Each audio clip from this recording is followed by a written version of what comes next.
এই রানীর অনেক আজব একটা শর্ত ছিল।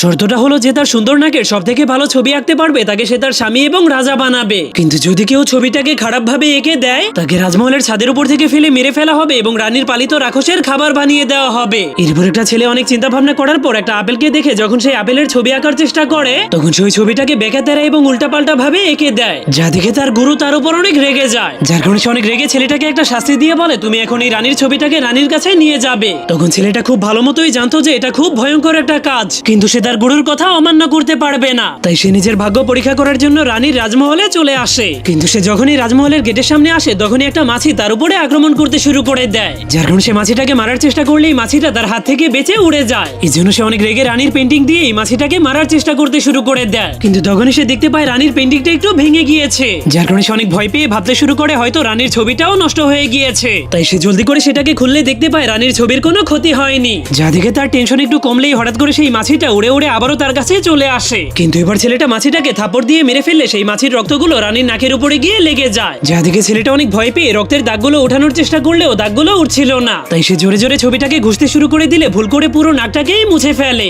যার কারণে এবার সে ভিতর থেকে একদমই ভেঙে পড়েছিল। সে বুঝতেই পারছিল না যে সে এখন কি করবে, যার কারণে সে এদিক ওদিক হেঁটে হেঁটে ভাবতে শুরু করে এই ভুলটাকে কিভাবে ঠিক করা যায়। তখন সে একটা ব্রাশ দেখতে পেলে জলদি করে ব্রাশটাকে উঠিয়ে আবারও নাক আঁকতে শুরু করে দেয়, কিন্তু সে এতটাই ভয় পেয়ে গিয়েছিল যে তার হাত কাঁপতে শুরু করে দিয়েছিল। এই জন্য সে ভুল করে নাকের জায়গাতে কাগজের উপরে সোজা একটা লাল দাগ এঁকে দেয়। তখনই রানী সৈনিকেরা ছেলেটার দিকে আসতে শুরু করে দিলে ছেলেটা আরো বেশি ভয় পেয়ে জলদি জলদি নাকটাকে আঁকতে শুরু করে দেয়। কিন্তু সে এখন যেই নাকগুলোকে আঁকছিল সেগুলো দেখতে অনেক খারাপ দেখাচ্ছিল। তাই সে অনেক ভয় পেয়ে ভাবতে শুরু করে যদি সে ঠিকমতো নাকটাকে আঁকতে না পারে তাহলে তাকে রানীর পালিত রাক্ষস খেয়ে ফেলবে। তখন সে যতই ভাবছিল তার ভয় ততই বেড়ে যাচ্ছিল। কিন্তু এবার সৈনিকেরা তাকে জোর করে ধরে রানীর সামনে নিয়ে আসে। তখন সে ধীরে ধীরে রানীর কাছে যেতে শুরু করলে রানীর বাঘটাকে দেখে অনেক ভয় পেয়ে যায়। তার মনে হচ্ছিল রানীর বাঘটা এখনই তাকে কাঁচা খেয়ে ফেলবে। এই জন্য ছেলেটা ভয় পেতে পেতে জলদি করে ছবিটা রানীকে দেখাতে শুরু করে। তার মনে হচ্ছিল রানী এই খারাপ ছবিটাকে দেখলেই তাকে তার রাক্ষসের খাবার বানিয়ে ফেলবে। কিন্তু তখনই একটা চমৎকার ঘটনা ঘটে যায়, কারণ রানী সেই ছবিতে আঁকা নাকটাকে দেখে অদ্ভুত ভাবে হাসতে শুরু করে দিয়েছিল।